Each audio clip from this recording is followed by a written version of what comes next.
ఓం మహాగణాధిపతయే నమః. ఓం గురుభ్యో నమః. ఓం శ్రీమాత్రే నమః. పరమేశ్వర స్వరూపమైనటువంటి జ్యోతిష, వాస్తు మరియు ఇతర అనేకమైనటువంటి శాస్త్రములను మనకు అందించినటువంటి మహర్షులకి నమస్కారం. హయగ్రీవ హయగ్రీవ హయగ్రీవేతి యో వదేత్తస్య నిస్సరతే వాణీ జహ్నుకన్యా ప్రవాహవత్.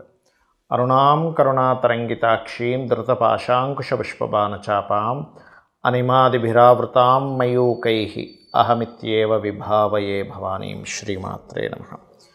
ప్రేక్షకులకి ఆ లలితాంబిక అమ్మవారి యొక్క అనుగ్రహం పరిపూర్ణంగా కలగాలని మనస్ఫూర్తిగా కోరుకుంటూ మనం ఈరోజు చెప్పుకోబోయేటువంటి టాపిక్ ఏమిటి అంటే, సూర్య భగవానుడు మకర రాశిలోకి మకర సంక్రమణం అంటారు. జనవరి 14వ తేదీన ఉదయం 8:59 57 నుంచి 59 మధ్యలో మారుతున్నాడు. ఒక నెల రోజుల పాటు మకర రాశిలోనే ఉంటాడు. మనకి సంక్రాంతి, భోగి, సంక్రాంతి, కనుమన 3 పండుగలు ఉంటాయి. ముఖ్యంగా సంక్రాంతిని పెద్దల పండగ అంటారు. పెద్ద పండగ అంటుంటారు కానీ పెద్ద పండగ కాదు, పెద్దల పండగ. ఈ రవి యొక్క గ్రహస్థితి మారడం మూలంగా 12 లగ్నాల వారికి, లగ్నం తెలియని వారు రాసుల వారికి ఎటువంటి శుభ ఫలితాలు జరగనున్నాయి, ఏ విషయాల పట్ల జాగ్రత్త వహించాలి, ఏ ఏ లగ్నాలకి మరి రవి శుభుడైతే ఒక రకమైన ఫలితము, పాపైతే ఒక రకమైన ఫలితం జరుగుతూ ఉంటుంది. కాబట్టి ఏ విషయాల పట్ల జాగ్రత్త, ఏ పరిహార మార్గం చేసుకోవాలి, మరియు అదేవిధంగా మరి లగ్నము, నక్షత్రము ఏమీ తెలియని వారు పర్టికులర్గా ఎటువంటి జాగ్రత్తలు తీసుకోవాలనేటువంటి విషయాలని చెప్తుంది నేనైనప్పటికీ కూడా చెప్పిస్తుంది సాక్షాత్ లలిత అమ్మవారిగా భావిస్తూ మనం ఒక్కొక్క లగ్నం గురించి మనం తెలుసుకుందాం. ధనుర్లగ్నము, ధనస్సు రాశి. ధనస్సు వారి కనుక చూసుకున్నట్లయితే రాశినాథుడు ఎవరైతే ఉన్నారో, రాశినాథుడు గురువు మీకు 6వ స్థానంలో వక్రించున్నాడు ప్రస్తుతం. కాకపోతే ఇక్కడ సూర్య భగవానుడు 2వ స్థానంలో సంచరిస్తున్నాడు. ధనస్థానంలో సూర్య భగవానుడు సంచరించడం మంచిదే, అందులో ఎటువంటి సందేహం లేదు. భాగ్యాధిపతి 2లో ఉండడం వల్ల తండ్రి మూలకంగా ధనం రావడం, తండ్రి గారికి సంబంధించిన ధనం మీకు ఏదైనా కలిసి రావడం, ఇట్లాంటివన్నీ కూడా ఇస్తుంది, అందులో ఎటువంటి సందేహం లేదు. కాకపోతే ఇక్కడ మీకు సంతానం కోసం ఎప్పుడైతే భాగ్యాధిపతి కుటుంబ స్థానంలో ఉన్నందుకు భాగ్యం మూలంగా కుటుంబంలో ఇంకొక పర్సన్ రావడానికి, అంటే సంతానం మూలంగా ఫలితం ఇస్తాడు. ఇక్కడ ఎవరైతే ఇంకొంచెం ఎక్కువ ప్రయత్నం చేస్తారో ఈ మంత్ పర్టికులర్గా జనవరి 14th to ఫిబ్రవరి 14th సూర్య నమస్కారాలు చేసుకుంటూ, సూర్యుని ఆరాధిస్తూ, దత్తుని ఆరాధిస్తూ, లేదా మీ ఉపాసనా దేవత ఈ ధనుర్లగ్నం వాళ్ళకి సహజంగా నరసింహస్వామి అవుతారు. ఎవరైతే ఆరాధిస్తూ చేస్తారో 100% సంతాన యోగము, దీంతోపాటు ఫైనాన్షియల్ గ్రోత్, రాజకీయంగా కలిసి రావడం అనేటువంటివి ఖచ్చితంగా కలుగుతాయి. కాకపోతే ఈ ఫ్యాషన్ రిలేటెడ్ లేనట్లయితే అందానికి సంబంధించినటువంటివి ఎవరైతే వ్యాపారాలు చేస్తూ ఉంటారో అటువంటి వారు పర్టికులర్గా గుర్తుపెట్టుకోండి, మీరు చేయవలసినటువంటిది కొంచెం చూసుకొని చేయాలి. వ్యాపార సంబంధించిన విషయంలో కాస్త జాగ్రత్తగా చూసుకొని వ్యాపార సంబంధించిన విషయంలో జాగ్రత్త పడుతూ ఉండాలి. ఇక అదేవిధంగా గమనించుకున్నట్లయితే ఫైనాన్షియల్ సంబంధించినటువంటి గవర్నమెంట్ నుంచి ఏదైనా రావాల్సిన ధనం లేదా తండ్రి నుంచి రావాల్సిన ధనం ఏవైతే ఉంటాయో అవి కూడా మీకు రిలీజ్ అవ్వడం జరుగుతుంది. ఈ నెలంతా కూడా మీకు అంత ఉపాసనకి కూడా మంచి సమయంగా చెప్తాము. ఎందుకంటే భాగ్యాధిపతి 2లో ఉన్నప్పుడు, లగ్నంలో ఉన్నప్పుడు కూడా మంచి సమయం, 2లో ఉన్నప్పుడు కూడా ఉపాసనకి మంచి సమయమే చెప్పాలంటే సూర్య భగవానుడు, ముఖ్యంగా ధనుర్లగ్నం వారికి. ఇక మీరు చేయవలసిన దేవతారాధన, నరసింహస్వామి ఆరాధన ఎక్కువగా చేయండి. తీపి చపాతీలు మరియు బెల్లము, గోవు తినిపించండి, అన్ని విధాలు బాగుంటుంది. సూర్యుడి యొక్క సంక్రమణం మకరంలో జరుగుతుంది కాబట్టి దీన్ని మనం మకర సంక్రమణము అంటున్నాం. అదే కుంభంలో అయితే కుంభ సంక్రమణము, మేషం అయితే మేషము, లేదా మీనం అయితే మీనం, ఇలా చెప్తూ ఉంటాం. అన్నిటికంటే ముఖ్యంగా మకర సంక్రమణం చాలా గొప్పది. ఎందుకు? ఆత్మకారకుడైనటువంటి సూర్య భగవానుడు మనకి కర్మస్థానాల్లో సంచరిస్తున్నాడు. దీనివల్ల దీన్ని పెద్దల పండగ అన్నారని మనం ఇందాక చెప్పుకున్నాం.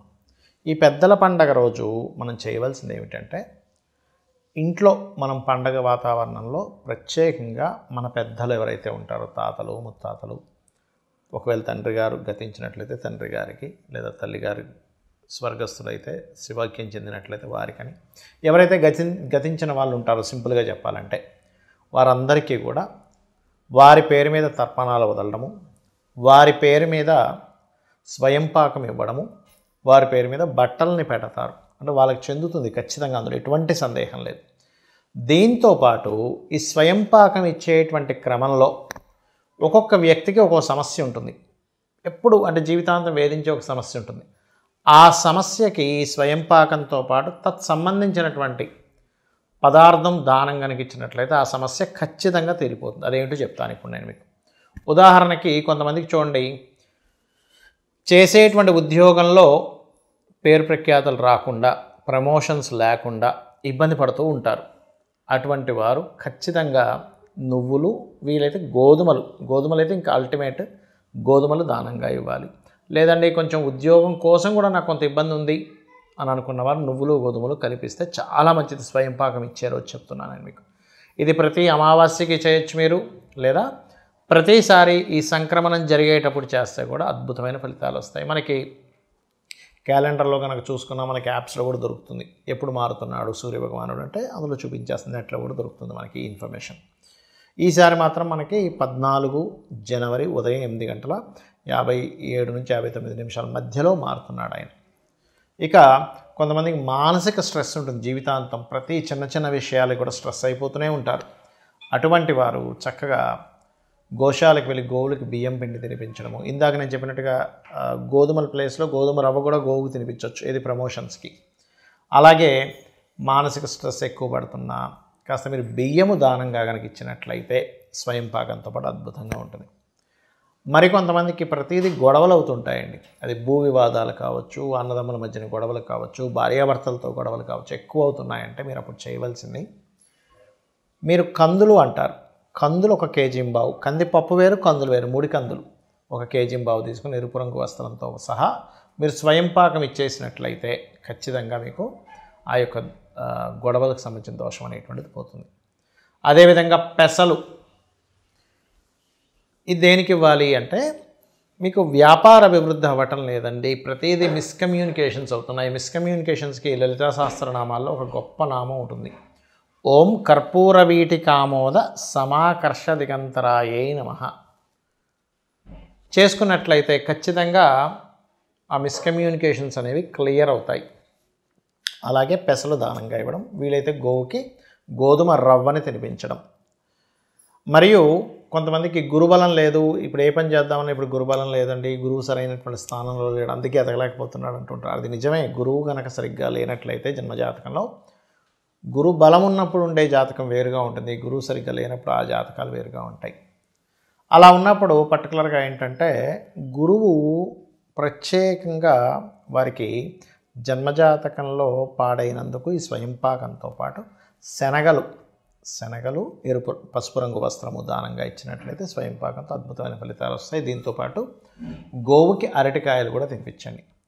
ఇక మరి కొంతమందికి వివాహం అవ్వదు, అలాంటప్పుడు ఉలవలు ప్లస్ బొబ్బర్లు 2 కలిపి ఇవ్వాలి స్వయంపాకంలో. గోవుకి కాస్త తీపి చపాతీలు పెడితే ఈ శుక్ర సంబంధించిన బొబ్బర్లు ఇవ్వడం వల్ల ముఖ్యంగా కేవలం వివాహం ఒకటే కాకుండా ఫైనాన్షియల్ క్రైసిస్, ఎక్కువ ఇబ్బంది పడుతున్నాం ధనం కోసం, ఖచ్చితంగా స్వయంపాకంలో మీరు బొబ్బర్లు ఇచ్చినట్లయితే ఫైనాన్షియల్ ప్రాబ్లమ్స్ తగ్గుతాయి. డబ్బులు రావాల్సింది కానీ ఆగిపోయింది అనుకునేవారు ఉలవలు ఎక్కువగా దానంగా ఇస్తూ ఉండాలి. అదేవిధంగా భయాలు ఉంటాయి కొంతమందికి, లేకపోతే ఏదో బ్లాక్ మ్యాజిక్స్ లాంటివి జరిగాయి అనేటువంటి ఒక భయం ఉంటుంది. ఇటువంటివి కూడా మన పూర్వీకుల్ని మన పెద్దల్ని కనుక తలుచుకున్నట్లయితే అటువంటి వాటిని కూడా వాళ్ళు పంపించగలుగుతారు బయటికి, ఏదైనా నెగిటివ్ ఎనర్జీ మిమ్మల్ని పట్టుకొని ఇబ్బంది పెడుతున్నట్లయితే, ఎందుకంటే వాళ్ళకున్న శక్తి అటువంటిది. కాబట్టి మీరు బొబ్బర్లు ఎలా అయితే ధనయోగం కోసం ఇవ్వమని చెప్పానో, అదేవిధంగా ఇటువంటి భయాలు, ఊహలు, అపోహలు, ఏదో తెలియని ఒక భయం వేస్తుంది అనుకునేటువంటి వారు ముఖ్యంగా మినుములు దానంగా ఇవ్వాలి పెద్దలకి. అలాగే కొన్నిసార్లు జాబ్ సంబంధించిన సమస్యలు ఉండేటువంటి వారు తెల్ల నువ్వులు దానంగా ఇవ్వడము. మరియు ప్రతిదీ ఆటంకం జరుగుతుంది నా లైఫ్లో, అసలు ఏమి చేద్దామన్నా నాకు ముందుకు కలిసి రావట్లేదు అని అనుకునేటువంటి వారు ఉలవలు దానంగా ఇవ్వడము, గోవుకి గ్రాసం తినిపించడం, ఇవి చేస్తూ ఉండాలి. అయితే దీంతోపాటు మీ జన్మజాతకంలో అసలు మీరు ఏ సమస్య ఎదుర్కొంటున్నారో ఆ సమస్యకి సంబంధించిన గ్రహం ఏమిటి, ఆ అధిపతి ఎలా ఉన్నాడు అనేదాన్ని స్పష్టంగా చూసుకొని మీరు అడుగు ముందుకు వేసినట్లయితే ఖచ్చితంగా మీకు సమస్య అనేటువంటిది క్లియర్ అవ్వడం జరుగుతుంది. శ్రీమాత్రే నమః.